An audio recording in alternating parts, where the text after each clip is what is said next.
এখন সমাজের অবস্থা এত জটিল হয়ে গেছে, আপনি যদি সুন্নাতের উপরে আমল করতে চান, আপনি যদি সুন্নাতের উপরে অটল থাকতে চান, তাহলে আপনাকে হত্যা করার ভয় দেখাবে, আপনাকে মামলা করার ভয় দেখাবে, আপনাকে মসজিদ থেকে ঘাড় ধাক্কা দিয়ে বের করে দিবে, আপনাকে ঠিকমতো আমল করতে দিবে না।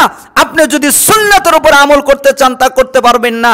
আমিন বলার কারণে মসজিদ থেকে বের করে দেয়, রফুল ইদান করার কারণে মসজিদ থেকে বের করে দেয়, বুকে হাত বাঁধার কারণে মসজিদ থেকে বের করে দেয়, পায়ে পা কাঁধে কাত লাগানোর কারণে মসজিদ থেকে বের করে দেয়, ইমামের পিছনে সূরা ফাতিহা পড়ার কারণে মসজিদ থেকে বের করে দেয়। আমরা আহলুল হাদিস, আহলুল হাদিস মানে আমরা ফাঁসির মঞ্চে ঝুলতে রাজি আছি, আমরা বুলেট বোমা এগুলো শরীরে বাঁধতে রাজি আছি, তার সামনে আমরা মরতে রাজি আছি, আমরা যে কোনো নির্যাতন সহ্য করতে রাজি আছি, কিন্তু রাসূলুল্লাহ সাল্লাল্লাহু আলাইহি সাল্লামের সুন্নাত ত্যাগ করতে আমরা রাজি নেই। কেননা আমরা হলাম আহলুল হাদিস। পৃথিবীর সমস্ত কিছুর চাইতে, সমস্ত নীতির চাইতে আমরা মুহাম্মদ সাল্লাল্লাহু আলাইহি সাল্লামের আদর্শকেই সবচেয়ে বেশি ভালোবাসি। যেই সমাজের নেত্রী হয় নারী, তারা কখনো সফলতা লাভ করতে পারে না, তারা কখনো বিজয়ী হতে পারে না। বাংলাদেশের 90% হলো মুসলমান, তার 88% হলো বেনামাজি।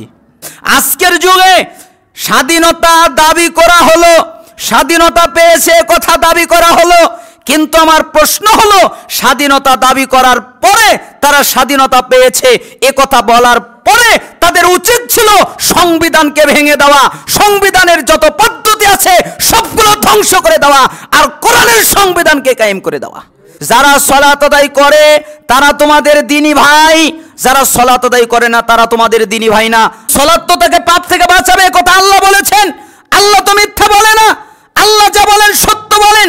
তাহলে সালাত তাকে পাপ থেকে বাঁচাচ্ছে না, সে নামাজও পড়ে আবার পাপও করে, তার মানে বোঝা যাচ্ছে তার সালাত হচ্ছে না, তার মানে সে পরিপূর্ণ মুমিন নয়, সেই ইমানদার নয়। এ কথাই আব্দুল্লাহ ইবনে আমর রাদিয়াল্লাহু আনহু তিনি বলছেন যে মসজিদে দলবদ্ধ হয়ে প্রবেশ করবে, একত্রিত হয়ে প্রবেশ করবে, একসাথে প্রবেশ করবে, কিন্তু আফসোসের বিষয় হলো তাদের মধ্যে একজনও ইমানদার খুঁজে পাওয়া যাবে না। কাফের মুশরিকরা ফ্রি ফায়ার তৈরি করেছে, যুবকরা ওইটা নিয়ে ব্যস্ত থাকে।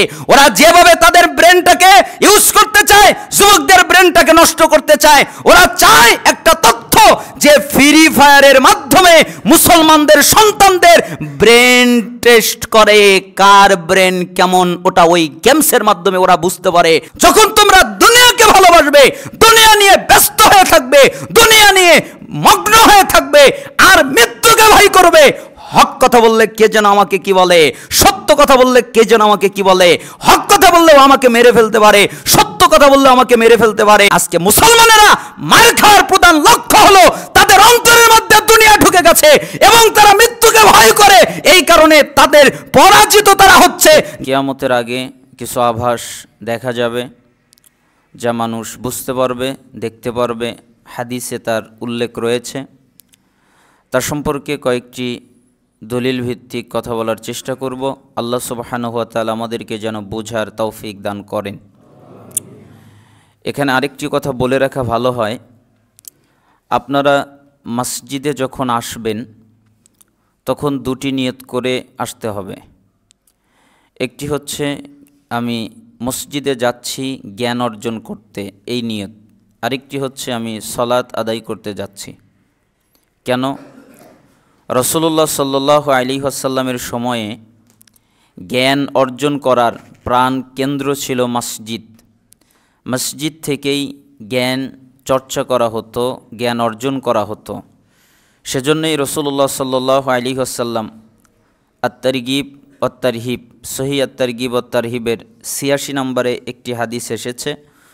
রাসূলুল্লাহ সাল্লাল্লাহু আলাইহি ওয়াসাল্লাম বলেন, যে ব্যক্তি মসজিদে যায় জ্ঞান অর্জন করার জন্যে, তার উদ্দেশ্য হলো আমি জ্ঞান অর্জন করব, আমি ইলম অর্জন করব, আমি কোরআন এবং হাদিস জানব, এই উদ্দেশ্যে যায়, তাহলে একটা পরিপূর্ণ হজ করলে এবং ওই হজটা কবুল হলে যে সওয়াব হতো আল্লাহ তাকে ওই সওয়াব দান করেন।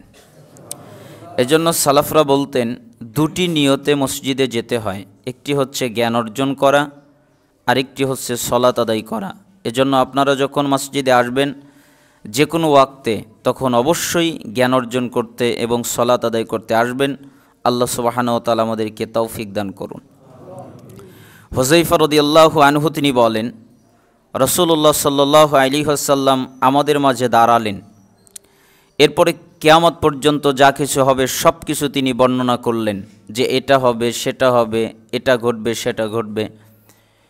যার মনে রাখার সে মনে রাখলো, এবং যার ভুলে যাওয়ার সে ভুলে গেল। আমি হুযায়ফা, আমার যারা বন্ধু সঙ্গী সাথী আছে তারা ভালো করেই জানে কিছু বিষয় আছে যা আমি হুযায়ফা নিজেও ভুলে গেছি। ওই রকমভাবে যেমন কোনো লোক দূরে চলে গেলে মানুষ তার চেহারা ভুলে যায়, কিন্তু যখন আবার কাছে আসে তখন মানুষ তাকে চিনতে পারে, কেন কাছে এসেছে তাই। ঠিক আমি হুযায়ফার ক্ষেত্রে এমনটা ঘটে। আমি ফিতনা ভুলে গেছি, কিন্তু তা যদি ঘটতে দেখি, হতে দেখি, তখন আমি বুঝতে পারি রাসূলুল্লাহ সাল্লাল্লাহু আলাইহি ওয়াসাল্লাম এই ফিতনার কথাই উল্লেখ করেছেন। তার মাঝে অত্র এই হাদিস দ্বারা বোঝা যায় কিয়ামতের আগে অনেক ফিতনা ফাসাদ সমাজে দেখা যাবে, পৃথিবীতে ছড়িয়ে পড়বে, যা গণনা করা সম্ভব নয়। জুবাইর ইবনে আদি রাহিমাহুল্লাহ তিনি বলেন, আমাদের উপরে হাজ্জাজ ইবনে ইউসুফ জুলুম করতেন, নির্যাতন করতেন, এত জুলুম করতেন, এত নির্যাতন করতেন, এত অত্যাচার করতেন, আমরা তা সহ্য করতে পারতাম না। তাই আমরা আনাস ইবনে মালিক রাদিয়াল্লাহু আনহুকে বললাম যে আমাদের উপরে হাজ্জাজ ইবনে ইউসুফ যে জুলুম করে, অত্যাচার করে, নির্যাতন করে, এর কোনো সমাধান আপনি কি আমাদেরকে দিবেন? কি করতে পারি, তার বিরুদ্ধে আমরা কি ব্যবস্থা নিতে পারি, আপনি কি তা বলতে পারবেন? আনাস ইবনে মালিক রাদিয়াল্লাহু আনহু একটা কথাই বললেন, একটা শব্দ উল্লেখ করলেন।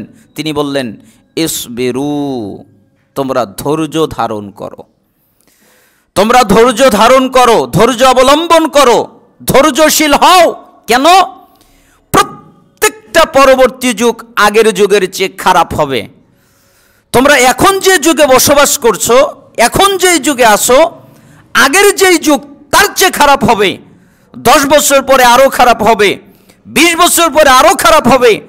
দিন যত সামনের দিকে আগাবে তত সমাজ ব্যবস্থা খারাপ হতে থাকবে, তত দুর্নীতি বাড়তে থাকবে, তত আমানতের খেয়ানত হতে থাকবে, তত মিথ্যা বাড়তে থাকবে, তত জিনা বাড়তে থাকবে, তত সুদ ঘুষ বাড়তে থাকবে, তত নিশাদার দ্রব্য পান করতে থাকবে, যত পাপ আছে সবগুলো বাড়বে, পৃথিবীর মানুষগুলো খারাপ হতে থাকবে, তারা খারাপ হয়ে যাবে। অতএব তোমরা ধৈর্য ধারণ করো, এ কথা তোমাদের নবী বলেছেন ততদিন পর্যন্ত যতদিন তোমরা আল্লাহর সাথে সাক্ষাৎ না করো, মানে তোমাদের মৃত্যু না ঘটে।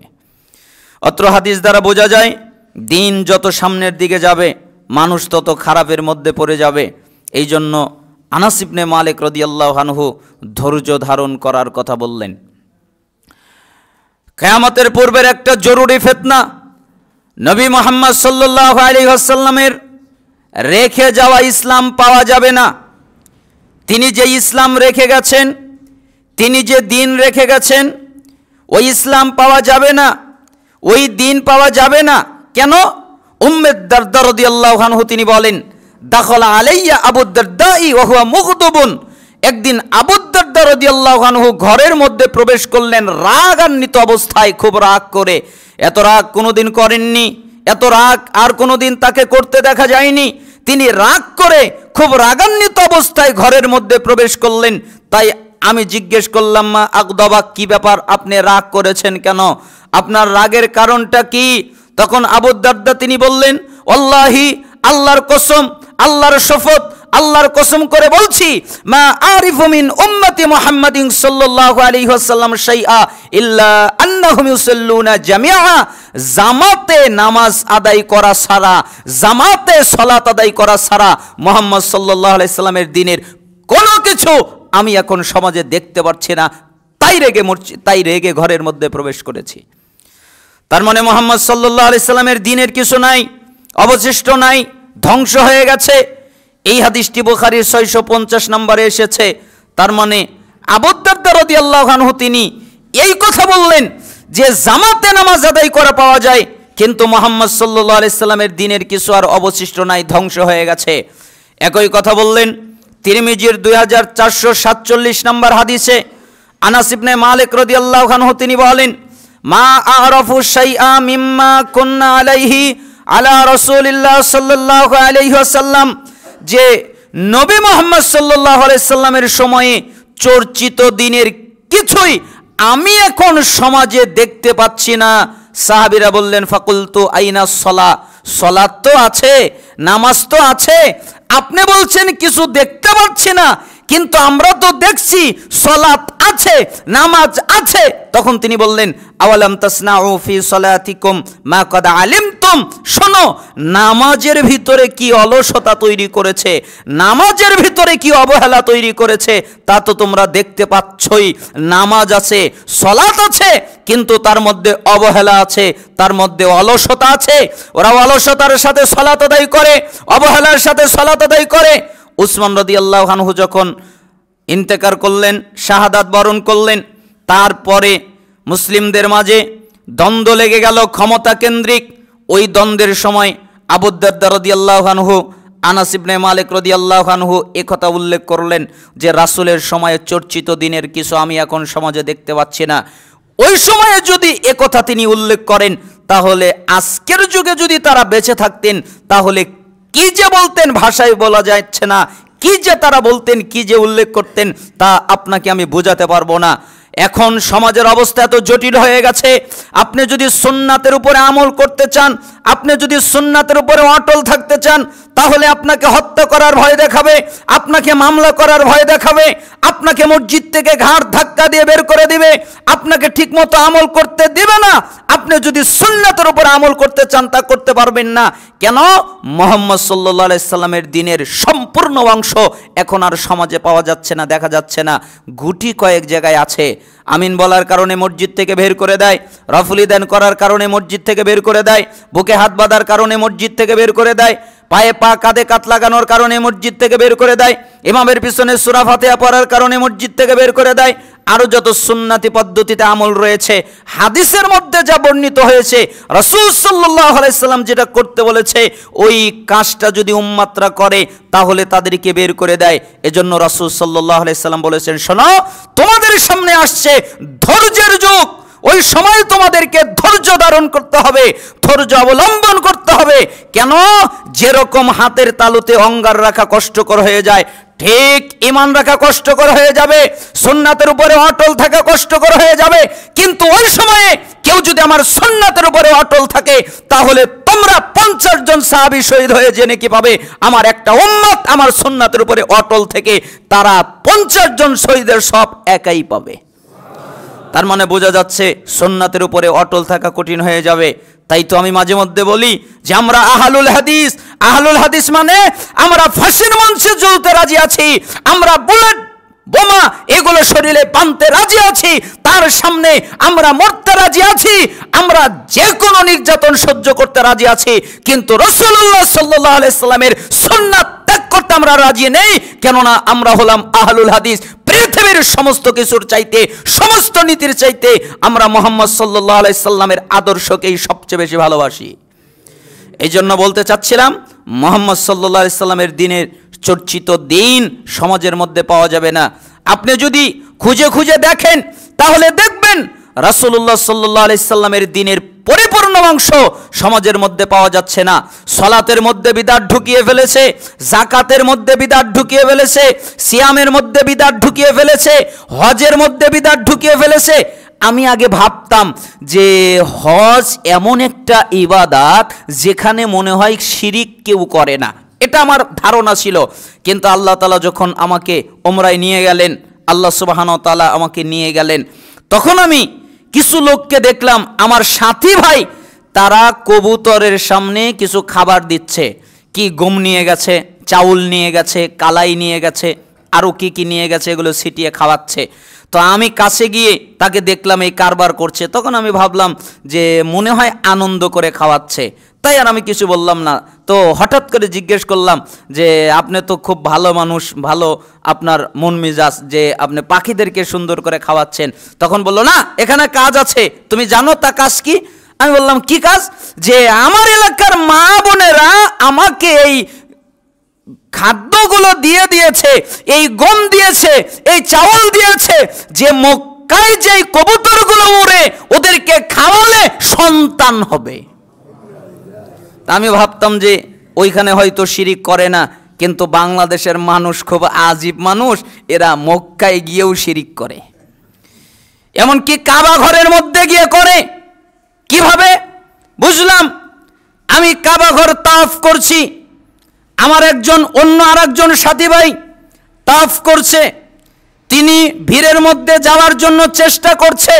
রমাদান প্রচুর ভিড়, করোনা পরবর্তীতে ওই সময়ে সবচেয়ে ভিড় হয়েছিল, মনে হয়েছিল যে হজের মতো ভিড়। তা আমি তাকে বললাম, ওইখানে আপনার যাওয়ার প্রয়োজন নেই। কেন? আপনি যদি ওই জায়গায় যান, দেখেন না কত বড় বড় মানুষ আপনাকে গলিয়ে ফেলবে, যাওয়ার দরকার নেই। আপনি দূর থেকে ইশারা করেন, যথেষ্ট হয়ে যাবে, আপনার যাওয়ার প্রয়োজন নেই। তখন তিনি বললেন আমাকে যেতেই হবে। আমি ভাবলাম আবেগ হয়তো কাজ করছে, আর কিছু বলার দরকার নাই, যেতে চাচ্ছে যাক, এতে কোনো সমস্যা নাই, যাক, আমি আর কিছু বললাম না। তো উনি যখন চলে যেতে লাগলেন, তখন ওনার কোমর থেকে একটা কালো কাপড় বের করলেন। তা আমি বুঝতে পারলাম না কি ব্যাপার, এখানে কালো কাপড় আসলো কোথায় থেকে? এখানে তো ইহরামের কাপড় ছাড়া অন্য কাপড় চলে না, তো কালো কাপড় বের করলো কেন? কি কারণে বের করলো? তাকে আর ধরতে পারলাম না, সে চলে গেল, অনেক ভিড়। তো হোটেলে যখন আসলাম তখন তাকে জিজ্ঞেস করলাম, ভাই আপনি কাবা ঘর তওয়াফ করছেন, তো ওই জায়গায় কালো কাপড় কেন? তখন বলছে যে আমার একজন পরিচিত ঘনিষ্ঠ লোক আমাকে এই কালো কাপড়টা দিয়েছে, যে কাবা ঘরের সাথে ঘষবেন, ঘষে নিয়ে আসবেন, আমি আমার পেটে ঘষবো, তাহলে সন্তান হবে। আমি বললাম মনে হয়, আমি ভেবেছিলাম যে আপনি হাজরে আসওয়াদ চুমো খেতে যাচ্ছেন, এখন দেখলাম আপনি কাবা ঘরে কালো কাপড় ঘষতে যাচ্ছেন, তাই না? তা আমি ভাবতাম যে হজে মনে হয় শিরিক করে না, এরা হজের মধ্যেও শিরিক করে। বাংলাদেশের মানুষ আশ্চর্য ধরনের মানুষ। এজন্য রাসূল সাল্লাল্লাহু আলাইহি সাল্লামের চর্চিত দিনের পরিপূর্ণ অংশ সমাজে পাওয়া যাবে না।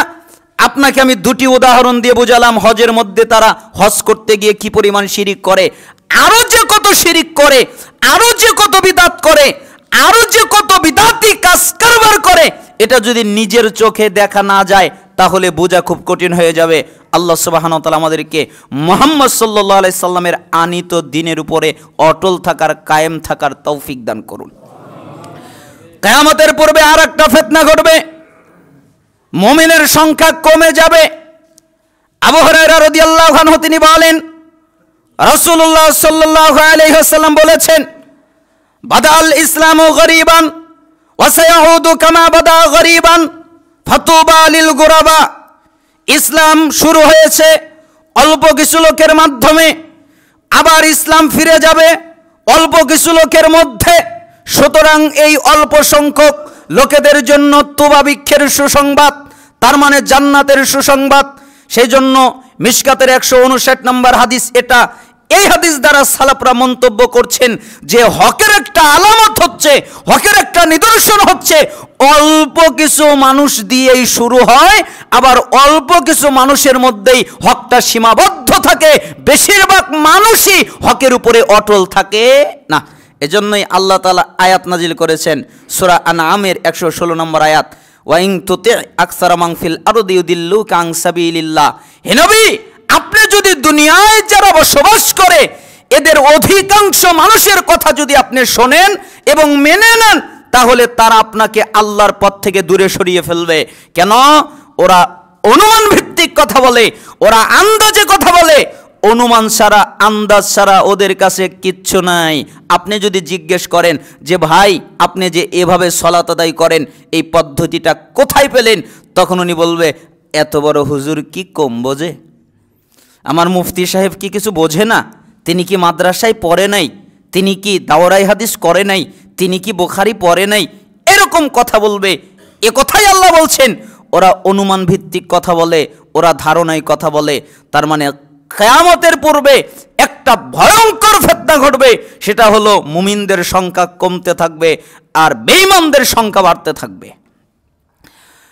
কিয়ামতের পূর্বে আর একটা ভয়ঙ্কর ফিতনা ঘটবে, যেটি আমরা মুসনাদে আহমদের 22,214 নম্বর হাদিসে পেয়ে যাই। আবু উমামা আল বাহিলি রাদিয়াল্লাহু আনহু তিনি বলেন, রাসূলুল্লাহ সাল্লাল্লাহু আলাইহি ওয়াসাল্লাম বলেছেন, ইসলামের রশিগুলো একের পর এক ছিঁড়ে যাবে। তোমরা দেখতে পারবে ইসলামের রশিগুলো ছিঁড়ে যাওয়া শুরু করবে। একটা ছিঁড়ে যাবে, তারপরে আরেকটা ছিঁড়ে যাবে। তার মানে যত আমল আছে এগুলো এক এক করে নষ্ট হয়ে যাবে। একটা ধ্বংস হবে, পরবর্তীতে আর একটা ধ্বংস হবে।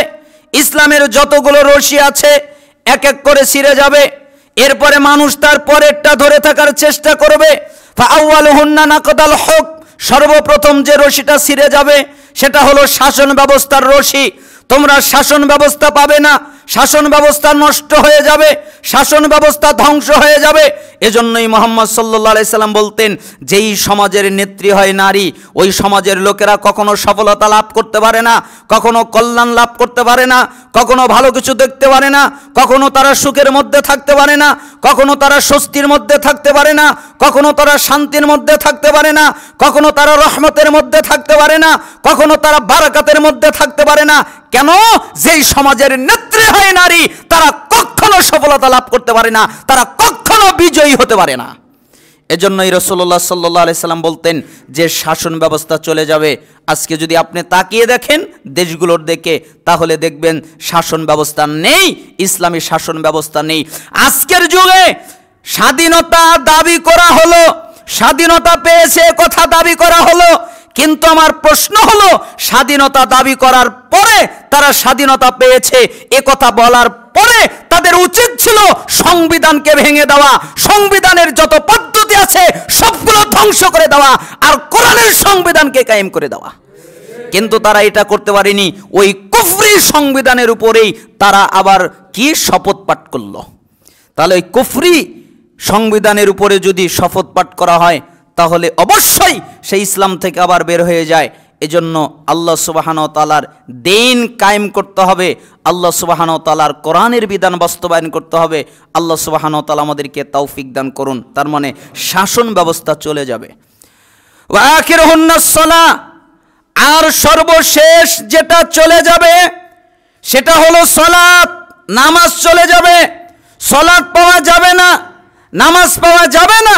এজন্য আমি মাঝে মধ্যে বলি যে বাংলাদেশের 90% হলো মুসলমান, তার 88% হলো বেনামাজি। কয় যে আমরা নামাজ না পড়লে কি হবে, আমাদের ঈমান ঠিক আছে, তাই না? সালাফরা ইখতিলাফ করে, কয় যে যারা নামাজ পড়ে না ওদেরকে কাফের বলা যাবে না। কেন? ওরা নামাজ পড়ে না, ওরা তো আর অস্বীকার করে নাই।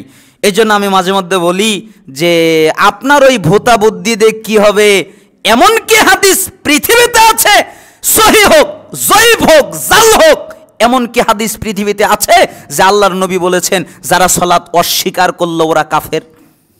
এমন তো হাদিস নেই। তিনি কি বলেছেন?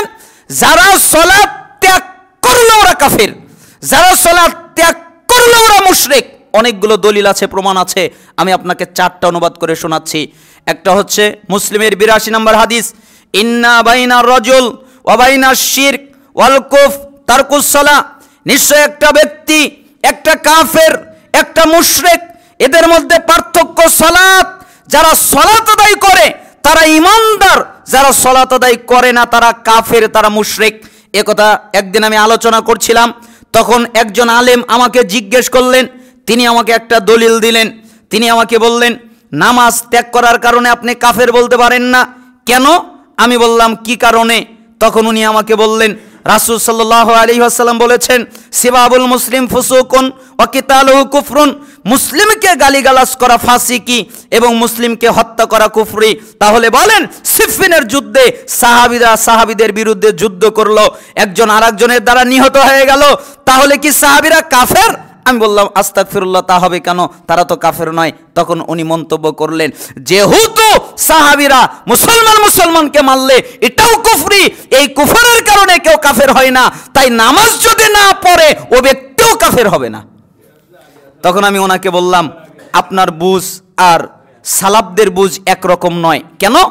আপনি হাদিসটা লক্ষ্য করেছেন, সিবাবুল মুসলিম ফুসুকুন, এটা বুখারীর হাদিস, ওয়া কিতালুহু কুফরুন, এই কুফরের আগে আলিফ লাম নাই, এই কুফরের আগে আলিফ লাম নেই, এই কুফরকে মারেফা করা হয়নি। কিন্তু যেখানে সালাত তরকের কথা এসেছে, ইন্না বাইনা রাজুল, রাজুলের আগে আলিফ লাম আছে, অবশ্যই একজন ব্যক্তি, অশিরক, শিরিকের আগে আলিফ লাম আছে, অবশ্যই মুশরিক। অল কুফর, কুফরের আগে আলিফ লাম আছে, অবশ্যই কুফর, কাফের। তার মানে যারা সালাত আদায় করে না, যেই ব্যক্তি অবশ্যই একটা ইমানদার ব্যক্তি, অবশ্যই একটা কাফের ব্যক্তি, অবশ্যই একটা মুশরিক ব্যক্তি। এদের মধ্যে পার্থক্য সালাত। কেন? আল্লাহর নবী আলিফ লাম দিয়ে মারেফা করেছেন, নির্দিষ্ট করেছেন যারা সালাত ত্যাগ করে ওরা অবশ্যই কাফের। এ ব্যাপারে উসাইমিন রাহিমাহুল্লাহ তিনি যে হকম তারিকুস সালাত, সালাত পরিত্যাগকারীর বিধান, তার ভিতরে বিস্তারিত আলোচনা করেছেন। বাংলাদেশের দুজন আলম অনুবাদ করেছেন, আকরামুজ্জামান বিন আব্দুল সালাম হাফিজাহুল্লাহ, তার অনুবাদটা পড়বেন, অথবা শেখ মতিউর রহমান মাদানী হাফিজাহুল্লাহ, তার অনুবাদটা পড়বেন। উসাইমিন রাহিমাহুল্লাহ সালাত ত্যাগকারীর বিধান একটা কিতাব লিখেছেন, বই লিখেছেন, বাংলা ভাষায় পাওয়া যায়, নেটে সার্চ দিলে পাওয়া যায়। আপনারা তা পড়বেন, তাহলে বিস্তারিত জানতে পারবেন। বলছিলাম যে যেই ব্যক্তি সালাত আদায় করে না সে কাফের এবং মুশরিক। তিরমিজি 2618 নম্বর হাদিস, বাইনাল কুফরি ওয়াল ঈমান তারকুস সালাহ, নিশ্চয় একটা ঈমানদার আর একটা কাফের, এদের মধ্যে পার্থক্য সালাত। যারা সালাত আদায় করে তারা ঈমানদার, যারা সালাত আদায় করে না তারা কাফের। আল্লাহর নবী সাল্লাল্লাহু আলাইহি সাল্লাম বলেন, তিরমিজি 2621 নম্বর হাদিস, আল আহাদুল্লাযী বাইনানা বাইনাহুমুস সালাহ ফামান তারাকাহা ফাকাদ কাফার। আমাদের মধ্যে আর তাদের মধ্যে পার্থক্য সালাত। আমরা যারা ঈমানদার তারা সালাত আদায় করি, তারা যারা কাফের তারা সালাত আদায় করে না। একজন একদিন আমাকে বললেন, তারা তো সালাত ত্যাগ করেছে, তারা তো আর শিরিক করে নাই, আল্লাহ শিরিকের গুনাহ মাফ করবে না, এছাড়া যে কোনো গুনাহ আল্লাহ তাআলা মাফ করবেন। তখন আমি তাকে বললাম, ইবনে মাজাহ 1080 নম্বর হাদিস, রাসূল সাল্লাল্লাহু আলাইহি সাল্লাম বলেছেন, লাইসা বাইনাল আবদি ওয়াশ শিরকি ইল্লা তারকুস সালাহ ফাইজা তারাকাহা ফাকাদ আশরাক। নিশ্চয় একটা ব্যক্তি, একটা মুশরিক, এদের মধ্যে পার্থক্য সালাত, নামাজ। যেই ব্যক্তি সালাত ছেড়ে দিল, যেই ব্যক্তি নামাজ ছেড়ে দিল, ওই ব্যক্তি অবশ্যই শিরিক করলো। তাহলে বলেন তো, সালাত ত্যাগ করাও শিরিক? কে বললেন? আল্লাহর নবী বললেন। তাহলে 4টি হাদিস দ্বারা প্রমাণিত হলো।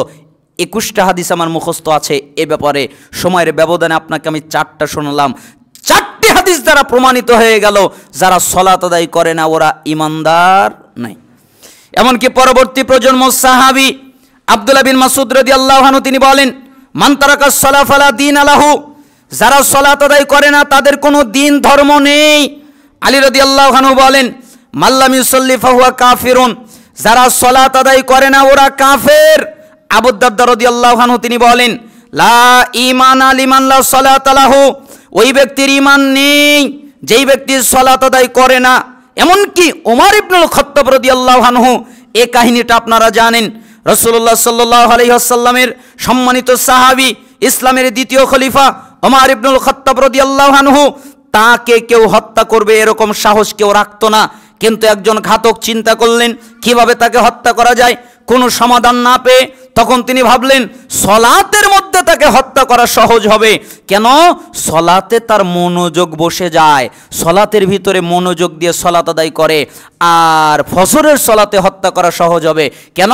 ফজরের সলাতে অন্ধকার থাকে। এখান থেকে আর একটা কথা বোঝা যায়, সাহাবীরা অন্ধকার অবস্থায় ফজরের সলাত আদায় করতেন, আর আমরা আলো হয়ে গেলে ফজরের সলাত আদায় করি। তার মানে অন্ধকারে তাকে হত্যা করা সহজ হয়ে যাবে। তাই ওই ঘাতক অন্ধকার অবস্থায় সালাত আদায় করছেন। ওমর ইবনুল খাত্তাব রাদিয়াল্লাহু আনহু তার পেটের মধ্যে গিয়ে বারবার ছুরি দিয়ে আঘাত করলেন। ওমর ইবনুল খাত্তাব রাদিয়াল্লাহু আনহু জমিনে পড়ে গেলেন। পিছনের সাহাবী বুঝতে পারলেন, সামনে এসে বাকি সালাত আদায় করে দিলেন। এরপরে তাকে নিয়ে যাওয়া হলো। অনেকক্ষণ পরে তার জ্ঞান ফিরে আসলো। আমাদের মধ্যে যদি কেউ জ্ঞান হারিয়ে ফেলে তাহলে আমরা বলি আমার বাপ কই, আমার মা কই, আমার সন্তান কই। জ্ঞান ফিরে পাওয়ার পরে এই কথা বলি। যার কাছে যে আপন তার কথা সে জিজ্ঞেস করে। কিন্তু ওমর ইবনুল খাত্তাব রাদিয়াল্লাহু আনহু এর একটা কথা বললেন না। তিনি শুধু বললেন, লোকেরা কি নামাজ আদায় করেছে? লোকেরা কি সালাত আদায় করেছে? তখন সাহাবীরা বললেন, জি, লোকেরা সালাত আদায় করে নিয়েছে। তখন উনি নিজেকে ধিক্কার দিচ্ছেন আর বলছেন, হায় হায় হায় হায়, উমরের কি হবে? হায় আফসোস, উমরের কি হবে? লা হাজ্জা ফিল ইসলাম লিমান তারাকা সালাহ। ওই ব্যক্তির ইসলামে কোনো জায়গা নেই যে ব্যক্তি সালাত আদায় করে না। উমরের কি হবে? বলেন তো, কয় রাকাত ছেড়েছে? 1 রাকাত, ইচ্ছা করে, অনিচ্ছাকৃতভাবে। তাই তিনি চিন্তা করছেন তার ইমানের কি হবে। আর আপনি দৈনিক 5 ওয়াক্ত সালাত ত্যাগ করেন, খালি জুমার দিনে আসেন আর বলেন নামাজ না পড়লে কি হবে, আমার ইমান ঠিক আছে। আব্দুল্লাহ বিন শাকিক তিরমিজি 2621 নম্বর হাদিসে ইজমা বর্ণনা করছেন। কেন আসহাবু মুহাম্মদ সাল্লাল্লাহু আলাইহি ওয়াসাল্লাম লা ইয়ারাউনা শাইআম মিনাল আমাল তারকুহু কুফরুন গায়রাস সালাহ। সাহাবীরা আমলের মধ্যে কোনো আমল ছেড়ে দেওয়াকে কুফরি মনে করতেন না, এই আমল ছেড়ে দেওয়ার কারণে কাউকে কাফের মনে করতেন না। কিন্তু কেউ যদি সালাত ছেড়ে দিত, কেউ যদি নামাজ ছেড়ে দিত, তাহলে সাহাবীরা তাদেরকে কাফের মনে করত। এমনকি আল্লাহ তাআলা সূরা তাওবার 5 নম্বর আয়াতে, সূরা তাওবার 11 নম্বর আয়াতে উল্লেখ করেছেন, যারা সালাত আদায় করে তারা তোমাদের দ্বীনি ভাই, যারা সালাত আদায় করে না তারা তোমাদের দ্বীনি ভাই না। আল্লাহর ফতোয়া, রাসূলের ফতোয়া, সাহাবীদের ফতোয়া, তাবিদের ফতোয়া, এমন শ্রেষ্ঠ ইমাম যারা, ইমাম আহমদ বিন হাম্বল তিনি একই কথা বলেছেন তার কিতাব শারহুস সুন্নাহর মধ্যে, আকীদার কিতাবের মধ্যে তিনি তার আকীদা স্পষ্ট করে দিয়েছেন, যারা ইচ্ছাকৃতভাবে সালাত ত্যাগ করে, সালাত তরক করে, তারা অবশ্যই কাফের, এতে কোনো সন্দেহ নেই, তারা অবশ্যই কাফের। তার মানে নস দ্বারা প্রমাণিত হলো, স্পষ্ট হলো, যারা সালাত আদায় করে না ওরা মুসলমান নাই। তার মানে সালাত চলে যাবে, কিয়ামতের পূর্বের একটা ফিতনা ঘটবে, সালাত থাকবে না। সেই জন্য সালাফরা ফতোয়া দিয়েছিলেন, যারা সালাত আদায় করে না তারা মেয়েকে বিয়ে দিতে পারবে না। কেন? মেয়েকে বিবাহ দেওয়ার জন্য অভিভাবক লাগে, কিন্তু বাপ হলো অভিভাবক, আবার যোগ্য অভিভাবক লাগে, যোগ্য অভিভাবক হতে ইসলাম লাগে। কিন্তু বাপ যদি সালাত আদায় না করে, তার ইসলাম নেই, সে যদি মেয়েকে বিয়ে দেয় তাহলে বিয়ে হবে না। যে ছেলে সালাত আদায় করে না ওই ছেলের সাথে মেয়েকে বিয়ে দেওয়া যাবে না। কেন? ওই ছেলের সাথে মেয়েকে বিয়ে দিলে বিয়ে হবে না। যেই মেয়ে সালাত আদায় করে না ওই মেয়েকে ছেলে দিয়ে বিবাহ করানো যাবে না। এমনকি যারা সালাত আদায় করে না তারা মক্কায় প্রবেশ করতে পারবে না। যারা সালাত আদায় করে না তারা বাপের সম্পত্তির ওয়ারিশ হিসেবে ওয়ারিশের সম্পত্তির মালিক হতে পারবে না। বাপ ওই সন্তানকে সম্পত্তি দিতে পারবে না। কেন? যে ছেলে সালাত আদায় করে না তাকে সম্পত্তি দিতে পারবে না। যে ব্যক্তি সালাত আদায় করে না তাকে কাফনের কাপড় পরানো যাবে না, তাকে গোসল দেওয়া যাবে না, তার জানাজা পড়া যাবে না, তার কোনো জানাজা নেই, তার জন্য রহমতের দোয়া নেই, তার জন্য মাগফিরাতের দোয়া নেই, তার জন্য কল্যাণের দোয়া নেই। এমনকি মুসলমানের কবরস্থানে তাকে দাফন পর্যন্ত করা যাবে না। যেই ব্যক্তি সালাত আদায় করে না, স্বামী করে, স্ত্রী করে না, স্ত্রী করে, স্বামী করে না, দুজনের একজন সালাত আদায় করে আর একজন করে না, সালাফরা বলেছেন তাহলে তালাক হয়ে যায়। এমনকি যে ব্যক্তি সালাত আদায় করে না সে যদি কোনো পশু জবে করে, মুরগি জবে করে, খাসি জবে করে, গরু জবে করে, উট জবে করে, অথবা হালাল কোনো প্রাণী জবে করে, তাহলে বেনামাজির জবকিত জন্তুর গোস্ত খাওয়া যাবে না। হারাম, সুদ হারাম, ঘুষ হারাম, মদ হারাম, শুকুর হারাম। ঠিক বেনামাজি যদি জবে করে ওটাও হারাম, খাওয়া যাবে না, নিষেধ। তাহলে বেনামাজি কত খারাপ!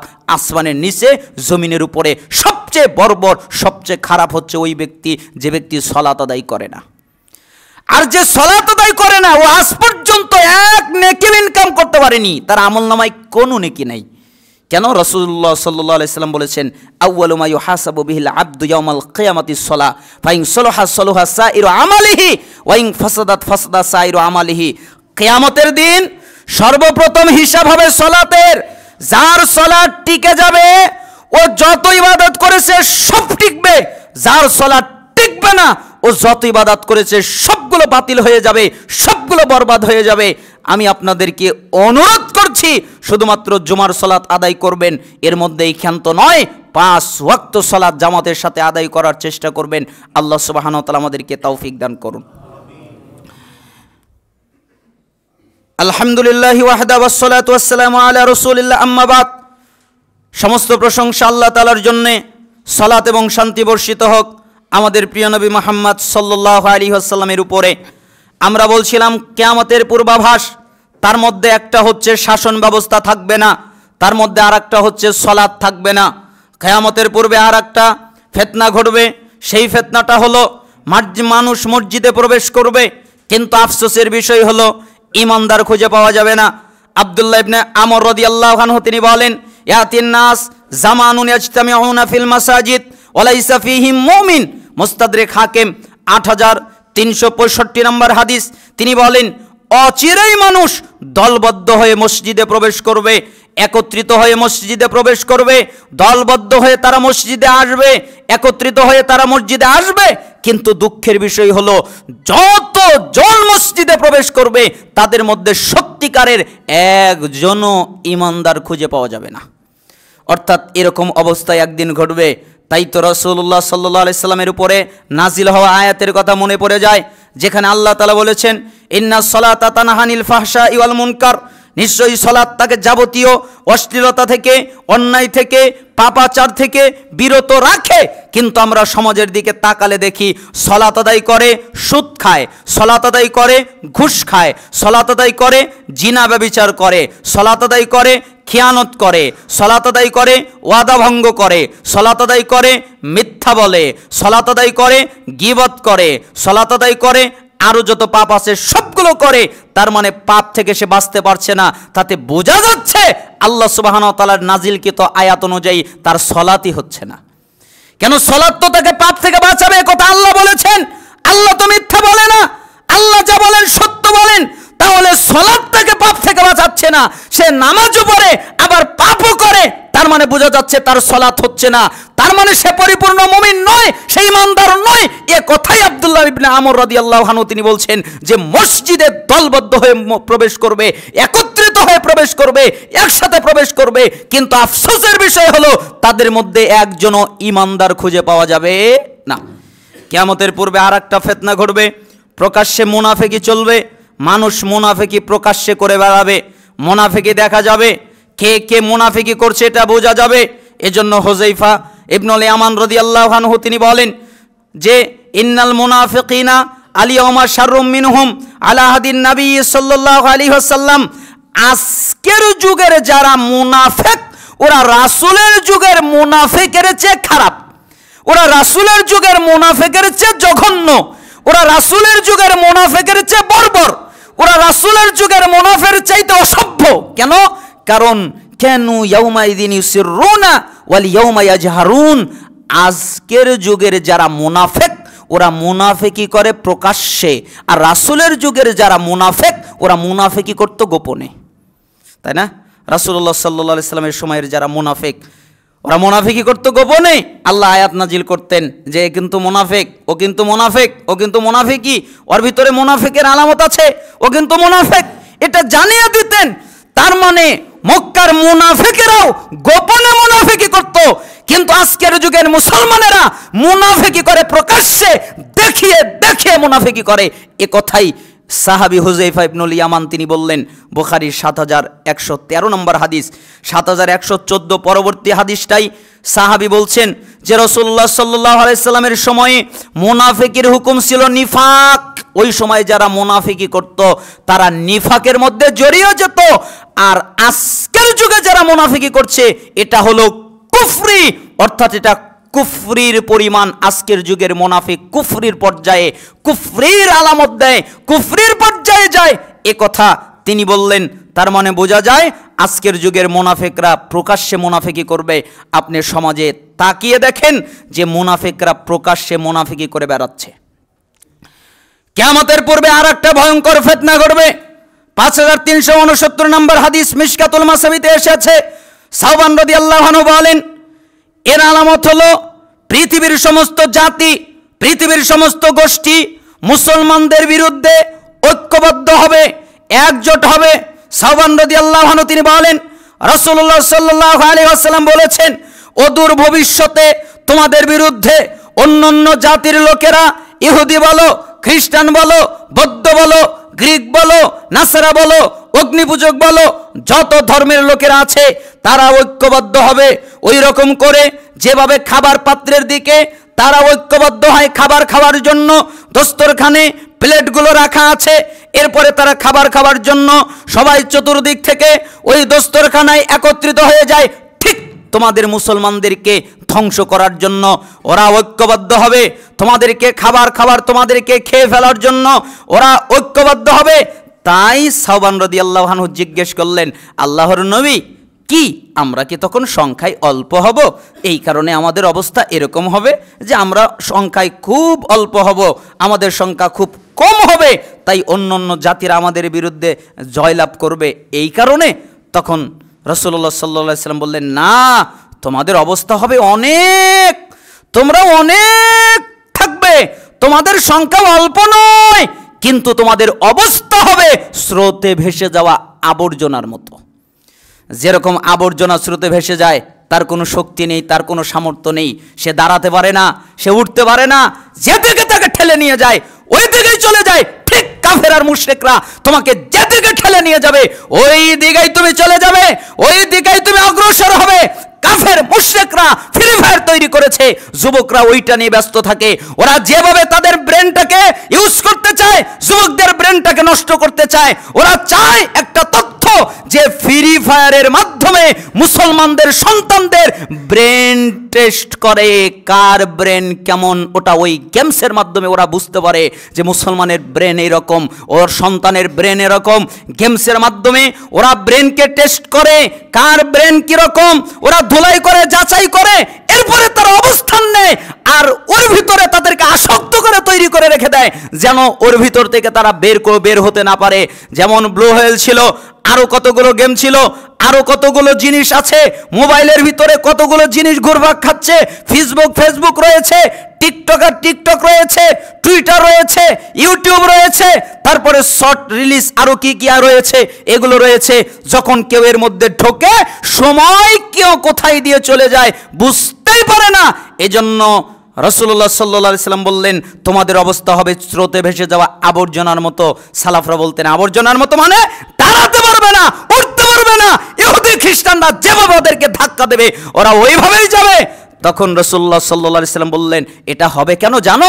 তোমাদের অবস্থা আবর্জনার মতো হবে কেন জানো? তোমরা শক্তিহীন হবে কেন জানো?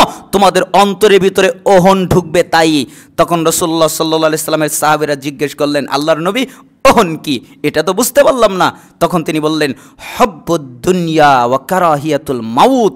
ওহন হলো দুনিয়ার প্রতি ভালোবাসা, মৃত্যুকে অপছন্দ করা। যখন তোমরা দুনিয়াকে ভালোবাসবে, দুনিয়া নিয়ে ব্যস্ত হয়ে থাকবে, দুনিয়া নিয়ে মগ্ন হয়ে থাকবে আর মৃত্যুকে ভয় করবে, হক কথা বললে কে যেন আমাকে কি বলে, সত্য কথা বললে কে যেন আমাকে কি বলে, হক কথা বললেও আমাকে মেরে ফেলতে পারে, সত্য কথা বললে আমাকে মেরে ফেলতে পারে। অতএব হক কথা বলা যাবে না, সত্য কথা বলা যাবে না। যখন তুমি মৃত্যুকে ভয় করবে, যখন তুমি দুনিয়া নিয়ে ব্যস্ত হয়ে যাবে, ঠিক তখনই অন্য জাতিরা তোমাদের বিরুদ্ধে বিজয়ী লাভ করবে, তোমাদের বিরুদ্ধে ঐক্যজোট হয়ে তোমাদের খেয়ে ফেলার জন্য চেষ্টা করবে।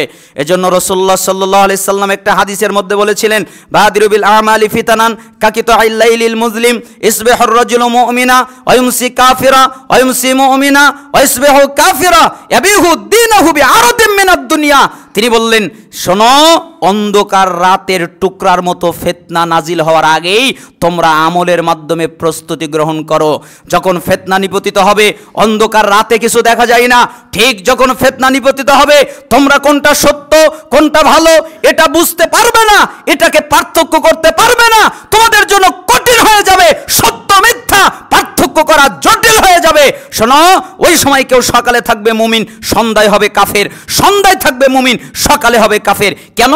ইয়াবিহু দীনাহু বিআরদিম মিনাদ দুনিয়া। সে দিনকে বিক্রি করে দিবে দুনিয়া দিয়ে। কি বিক্রি করবে? দিন। কি দিয়ে? দুনিয়া দিয়ে। সে দিন নষ্ট করবে দুনিয়া পাওয়ার জন্যে। তার দুনিয়া লাগবে, তার দুনিয়ার প্রয়োজন, তার দিনের প্রয়োজন নেই। সে দুনিয়া নিয়ে ব্যস্ত হয়ে যাবে। ওই আগের কথাই হব্বুদ দুনিয়া, তোমাদের অন্তরে দুনিয়ার মোহাব্বত ঢুকে যাবে। ওয়া কারাহিয়াতুল মাউত, এবং মৃত্যুকে তোমরা অপছন্দ করবে। এ কারণে অন্য জাতিরা তোমাদের বিরুদ্ধে ঐক্যবদ্ধ হয়ে তোমাদেরকে মারবে, ধ্বংস করবে।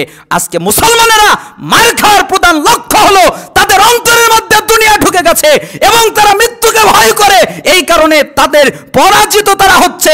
যেদিন দুনিয়া তাদের হৃদয় থেকে বের করে দিতে পারবে, আল্লাহ সুবহানাহু ওয়া তাআলাকে অন্তরের মধ্যে ঢুকিয়ে দিতে পারবে, যেদিন তারা দুনিয়া এই হৃদয় থেকে বের করে দিতে পারবে, যেদিন তারা মৃত্যুকে অপছন্দ করবে না, মৃত্যুকে ভয় করবে না, মৃত্যুর ভয় তাদের মধ্যে থাকবে না, ওই দিনই তারা বিজয়ী হতে পারবে, বিজয় লাভ করতে পারবে। এই জন্য কিয়ামতের পূর্বের একটা ফিতনা হচ্ছে যে অন্য জাতি মুসলমানদের বিরুদ্ধে ঐক্যবদ্ধ হবে, কিন্তু আমরা মুসলমানরা আফসোস ঐক্যবদ্ধ হতে পারি না, তাই না? একত্রিত হতে পারি না। কিয়ামতের পূর্বের আর একটা ফিতনা, দলাদলি বাড়বে, দলাদলি হয়ে যাবে, এক দল আর এক দলের বিরুদ্ধে লেগে যাবে। কেন? আল্লাহ তাআলা একটা আয়াত নাজিল করেছেন কোরআনে, ঐক্যের আয়াত। যতগুলো আয়াত আছে সমস্ত আয়াতের মধ্যে এটা হলো স্পেশাল আয়াত। এই আয়াতকে বলা হয় ঐক্য ঐক্যের আয়াত। কেন? আল্লাহ ঐক্যবদ্ধ করার জন্য এই আয়াত নাজিল করেছেন। আলে ইমরানের 103 নম্বর আয়াত, ওয়াতাসিমু বিহাবলিল্লাহি জামিআও ওয়ালা তাফাররাকু, তোমরা আল্লাহর রশিকে শক্ত করে আঁকড়ে ধরো, পরস্পরে বিচ্ছিন্ন হয় না। এখন যে পীর বলে, ওই পীর এই আয়াত দিয়ে দলিল দেয়, আর পীর বলে যে ঐক্যবদ্ধ হয়ে থাকতে হবে, তাহলে আমি পীর সাহেব, আমাকে মানো। যেই দল যে করে সে এই আয়াত ব্যবহার করে ওই দলের দিকেই ডাকে। এখন আমার প্রশ্ন হলো, আয়াত কি তার উপরে নাজিল হয়েছে না মুহাম্মদ সাল্লাল্লাহু আলাইহি ওয়াসাল্লামের উপরে? তাহলে এই আয়াতের ব্যাখ্যা কি তিনি করে যান নাই? তিনি কি আয়াতের ব্যাখ্যা দেন নাই? এরকম কি হতে পারে যে আল্লাহর নবী ব্যাখ্যা না করে রেখে গেছেন? এরকম তো হতে পারে না। তিনি তো সমস্ত আয়াতের ব্যাখ্যা করেছেন। তাহলে এই আয়াতের ব্যাখ্যা আল্লাহর নবী কি করলেন? এজন্য আপনি যদি সহিহ তারগিব ওয়াত তারহিবে যান, 39 নম্বর হাদিস যদি দেখেন, তাহলে এই আয়াতের ব্যাখ্যা পাবেন, যেখানে আল্লাহ নবী সাল্লাল্লাহু আলাইহি সাল্লাম এই আয়াতের ব্যাখ্যা করলেন, আলাইসা তাশহাদুনা আল্লা ইলাহা ইল্লাল্লাহ ওয়া আন্নী রাসূলুল্লাহ ওয়া আন্নাল কুরআনা জাআ মিন ইনদিল্লাহ। হে সাহাবীরা, তোমরা কি সাক্ষ্য দাও না আল্লাহ ছাড়া সত্যিকার কোনো ইলাহ নাই? তোমরা কি বলো না আল্লাহ এক, একক, অদ্বিতীয়? সাহাবীরা বললেন, জি আমরা বলি। তোমরা কি বলো না আমি মুহাম্মদ আল্লাহর রাসূল? জি আমরা তা বলি। আচ্ছা তোমরা কি বলো না এই কোরআন আল্লাহর কাছ থেকে এসেছে? জি আমরা তা বলি। তাহলে শোনো, ফাআবশিরু, তোমরা সুসংবাদ গ্রহণ করো, ফা ইন্না হাযাল কুরআন তারফু বিয়াদিল্লাহ ওয়া তারফু বিআইদিকুম ফাতামাসসাকু বিহি ফা ইন্নাকুম লান তুহলাকু ওয়া লান তাদিল্লু বা'দাহু আবাদা। এই কোরআনের একটা অংশ আল্লাহর হাতে, আরেকটা অংশ তোমাদের হাতে। তোমরা যদি এই কোরআনকে আঁকড়ে ধরো, তাহলে কখনো ধ্বংস হবে না, কখনো গোমরা হবে না, কখনো পথভ্রষ্ট হবে না, কখনো ধ্বংস হবে না। কাকে আঁকড়ে ধরলে? কোরআনকে আঁকড়ে ধরলে। এই জন্য সালাফরা বলতেন যে ওয়াতাসিমু বিহাবলিল্লাহি জামিআউ, এর অর্থ কি জানেন? এর অর্থ হলো তোমরা ঐক্যবদ্ধ হয়ে আল্লাহর রশি আঁকড়ে ধরো। আর আল্লাহর রশি কোনো দল নয়, আল্লাহর রশি হলো কোরআন। আর তোমরা পরস্পরে বিচ্ছিন্ন হও না, এর অর্থ এটা নয় একজন আরেকজনের থেকে বিচ্ছিন্ন হবে, এর অর্থ নয়। এর অর্থ হলো তুমি কোরআন থেকে বিচ্ছিন্ন হইও না, আর কোরআনকে তোমার থেকে বিচ্ছিন্ন করো না। এই কাজ যদি কেউ করে, তারা যদি কোরআনের সাথে লেগে থাকে, তাহলে কখনো কোনো সময় বিভক্ত হবে না। এই জন্য আমি সবাইকে অনুরোধ করতে চাই, আল্লাহ সুবহানাহু ওয়া তাআলা যেন আমাদেরকে ঐক্যবদ্ধ হয়ে কাজ করার তৌফিক দান করেন। আমরা আহলুল হাদিস মানুষ, আহলুল হাদিস আকীদায় বিশ্বাসী, আমাদের ঐক্যবদ্ধ হওয়া খুব জরুরি। আমরা যদি এখন ঐক্যবদ্ধ হতে না পারি, তাহলে আমাদের উপরে এমন অন্ধকার নেমে আসবে যা ভাষায় বোঝানো সম্ভব নয়। আমাদের উপরে অত্যাচার নেমে আসবে, আমাদের উপরে জুলুম নেমে আসবে। আমরা যদি বিচ্ছিন্ন থাকি, আমাদের উপরে অত্যাচার জুলুম নেমে আসবে। সেজন্য আহ্বান করছি, আল্লাহ সুবহানাহু ওয়া তাআলা যেন আমাদেরকে ঐক্যবদ্ধ হওয়ার তৌফিক দান করেন। আল্লাহ আমাদের আহলুল হাদিসদেরকে আপনি ঐক্যবদ্ধ হওয়ার এক প্ল্যাটফর্মে আসার তৌফিক দান করেন। এজন্যই আরেকটি কথা এখানে মনে রাখা ভালো হবে, এই ফিতনার আরেকটা অংশ হলো ইখতিলাফ ঘটে যায়। একজন বলে এক কথা, আরেকজন বলে আরেক কথা। এই ইখতিলাফ যখন ঘটে, তখন মানুষকে সুন্নাতের কাছে ফিরে যেতে হয়। কার কাছে? সুন্নাতের কাছে। ইরবাদ বিন সারিয়া রাদিয়াল্লাহু আনহু তিনি বলেন যে একদিন রাসূলুল্লাহ সাল্লাল্লাহু আলাইহি ওয়াসাল্লাম আমাদের মধ্যে বের হয়ে আসলেন। এরপরে তিনি এমন আলোচনা করলেন, তাতে আমাদের অন্তর ভয় পেয়ে গেল আর চোখ দিয়ে পানি পড়তে লাগলো। তাই আমরা রাসূলকে বললাম, মনে হচ্ছে এটা বিদায়ী নসিহত, তা আপনি আমাদের উপদেশ দেন। তখন তিনি বললেন, উসিকুম বিতাকওয়াল্লাহ, আমি তোমাদেরকে আল্লাহকে ভয় করার উপদেশ দিচ্ছি। ওয়াসসামাই ওয়াত তাআ ওয়া ইন তাআম্মারা আলাইকুম আবদুন, আর তোমরা যারা নেতা শাসক, তার কথা শুনবে, তারপরে মানবে। আগে মানবে না, আগে কথা শুনবে, দেখবে কথা ঠিক আছে কিনা। যদি ঠিক থাকে তারপরে মানবে। যদিও একজন কৃতদাস তোমাদের নেতৃত্ব দেয়, তারপরেও তার কথা মানবে।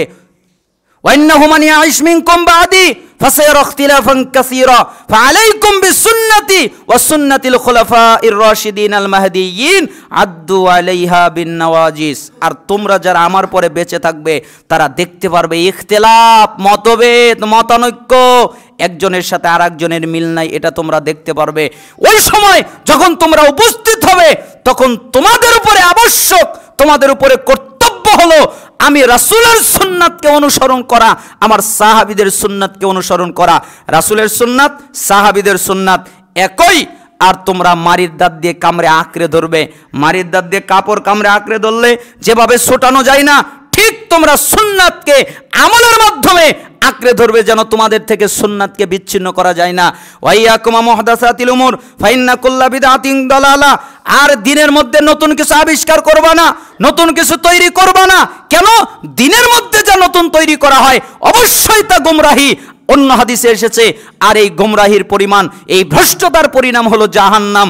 এই হাদিসটা, আগের হাদিসটা আবু দাউদের 4607 এসেছে, তিরমিজি 2676 এসেছে, ইবনে মাজার 43 এসেছে, ইবনে হিব্বানের 5 এসেছে, সহিহ তারগিব ওয়াত তারহিবের 37 নম্বরে এসেছে।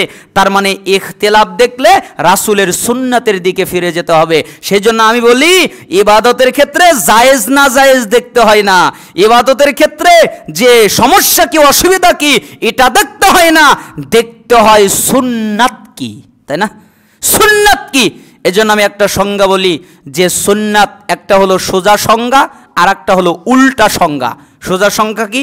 যে রাসূল সাল্লাল্লাহু আলাইহি সাল্লাম যেটা করেছেন ওটা করা সুন্নাত, তাই না? তিনি যেটা করেছেন ওটা কি? করা সুন্নাত। আর উল্টা সংজ্ঞা, রাসূলুল্লাহ সাল্লাল্লাহু আলাইহি সাল্লাম যা করে নাই ওইটা না করা সুন্নাত। তার মানে আল্লাহ নবী সাল্লাল্লাহু আলাইহি সাল্লাম ফরজ সালাতের পরে তিনি জিকির আজকার করেছেন, তাই জিকির আজকার করা সুন্নাত। তিনি ফরজ সালাতের পরে সম্মিলিত মোনাজাত করে নাই, তাই সম্মিলিত মোনাজাত না করার নাম সুন্নাত। তার মানে তিনি যেটা করেছেন ওটা করা সুন্নাত, তিনি যেটা করেন নাই ওটা না করা সুন্নাত। এই জন্য সব ক্ষেত্রে সুন্নাত খুঁজতে হয় যে এটা সুন্নাত কিনা, এটা সালাফদের মানহাজ কিনা, এইটা দেখতে হয়।